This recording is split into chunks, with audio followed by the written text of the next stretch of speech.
5, 4, 3, 2, 1, fire.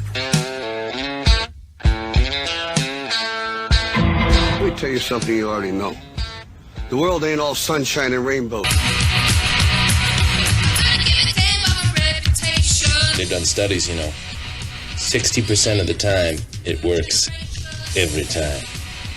That doesn't make sense. December 7th, 1941, a date which will live in infamy. You are not machines. You are not cattle. You are men. You have the love of humanity in your hearts. Do you follow politics, Mr. Shack?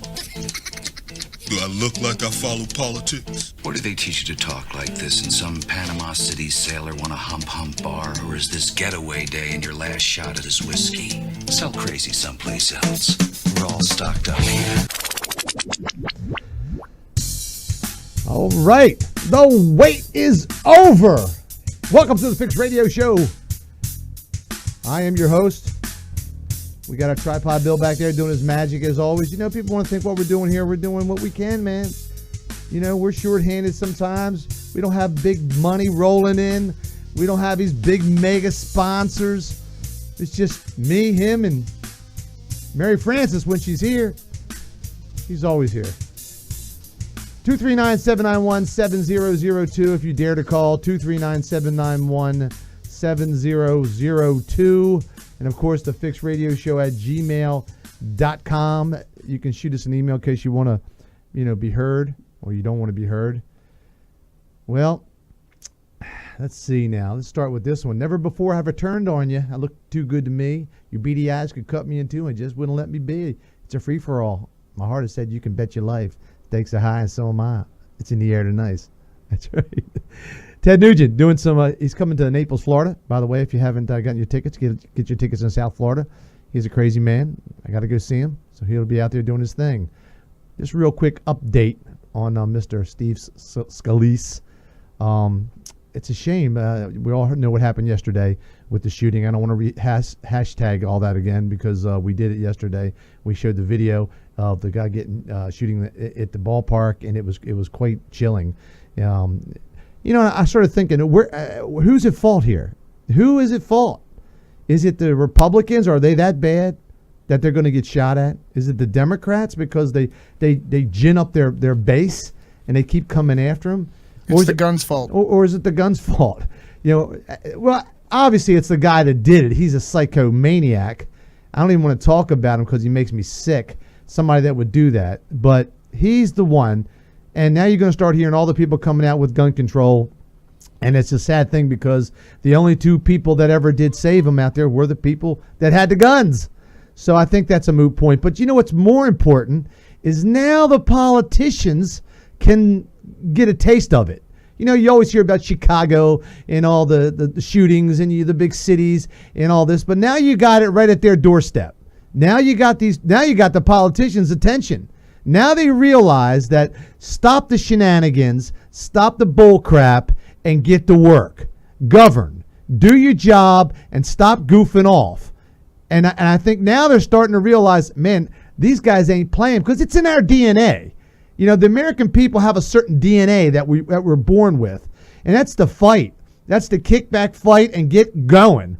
And, the country wasn't designed very easily. There were arguments. Everybody knows their legendary arguments, Burr and Jefferson and Hamilton and all those guys that put it together. Washington, they all argued. They didn't agree on a lot of things. They argued vehemently, went crazy, but they didn't shoot each other. Okay, Burr shot Hamilton, but that's another thing.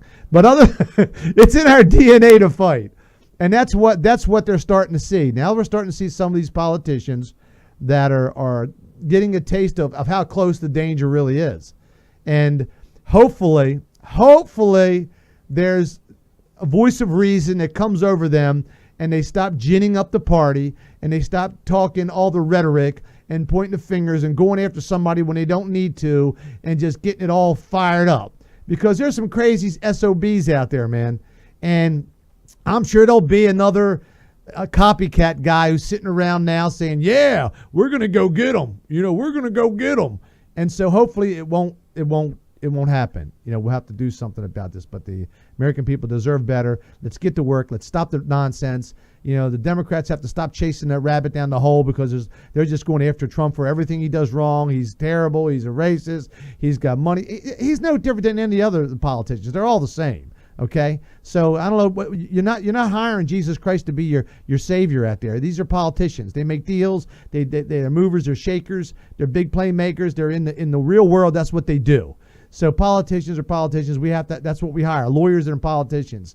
And that's what we got. So hopefully, I know he had the guy that got shot was in bad shape. They hit him in the hip as it's reported, and like they say, there's a lot of blood loss. Went through several different IVs or transfusions, and hopefully he'll make it. It's sickening. It's sickening when you see him getting taken off in the stretcher and the blood's going everywhere. And of course, we're gonna give you updates as we go. We may not have an update on Saturday when we do a show, but hopefully we will. By the way, it's 239-791-7002, 239-791-7002. Let's get an update on the Bill Cosby. Got to follow this guy with Bill Cosby. I just, everybody knows he's 79 years old, and the whole story behind him. I talked about it yesterday. He's a sad guy. Hate to see a guy that goes down, but if he did what he did, it's nasty. But like you said, it was the culture that's going down. Now they've got a hung jury. I bet you they are hung. Hung jury, all right. And the judge told him, go back and give me an answer, So they didn't find him guilty on all the counts. There was mixed verdicts. There was guilty on some charges, but some were not. Partial jury, partial judges. I mean, it's just crazy. They can't come to a conclusion with this guy. And I don't know how you cannot come to a conclusion with the guy. I like him a lot, but I think he was a bad culture, a bad space. But I think that the fact that he did this reaps a danger thing, and a danger to everybody that it can happen. Happens today in this world. But back in the day, that's how it was. So we're going to find out what the jury does. We're going to find out what the final synopsis, how this is going to end. He could go to jail. He could face up to 30 years. And I still say he should have brought out more than just one witness. And that was in a 12-person jury, and 6 of them were white men, 4 are women, 1 black man, one black woman, and they're in there, busted in from Pittsburgh, and so in Pennsylvania. So we're going to see how that finally pans out. Bill Cosby apparently thinks it's a big joke because he walks in there and he goes, "Hey, Fat Albert." I mean, dude, you're facing 30 years for all kind of rape charges and whatever. Why are you joking? It's not a joke, man. You got to get your game on, bro. So Bill Cosby, we'll keep an eye on him. And the big story that I like to talk about, or want to talk about, I don't like to talk about it, is this guy Otto from North Korea. The guy that got his brain dead, basically. And it's a sad because he was a young boy, Otto Wambler. And I don't know if I'm pronouncing that correctly or not. If I'm not, I certainly apologize. They got him back here. Of course, he was in a coma for over a year. He was unresponsive. He was 22 years old. He suffered from extensive brain damage, and they don't show any signs of any trauma or somebody hitting him. But they said it's conducive to what he's got now is basically conducive from lack of oxygen. So basically, they put a big something over his head, or choked him out, or suffocated him, or whatever. And now he's brain dead, and his parents are trying to deal with that. And I can't even imagine that I would have the patience for that. I'd probably get a one-way ticket back over there to Korea and look for that son of a gun myself. I don't know why the world can't see this. Even the Russians, as much as they're as crook as they can be, how come somebody won't take this guy out, Kim Jong-un, and get rid of him for finally, because he's just nothing but a troublemaker. And the poor boy is in bad shape. I think there's 3 other Americans they have over there. If you're traveling and I don't care if you're a professor, teacher, or who you are, why in the world would you go to North Korea for anything? There's nothing there. I mean, there's nothing there that you could go to North Korea for. especially with this guy. You're taking your life in your hands. You're going to end up like this guy. The only person There's Koreans there. Yeah, because they are Koreans. The only person that they're allowing to go over there, Dennis Rodman. So Dennis Rodman's going over there. The basketball. He's Korean, isn't he? Yeah, Dennis Rodman. He's a fascinating guy.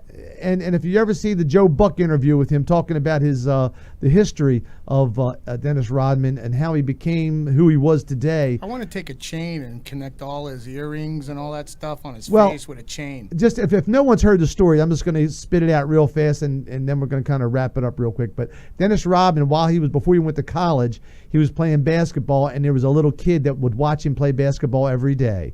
And every day the kid would sit there, and Dennis Rodman started to look at him like, what do you want? So one day the kid walked out and sat down, and he said, can I play basketball with you? And Dennis said, sure, come on in. And there's Dennis, 6'10" or something. The kid's a little kid.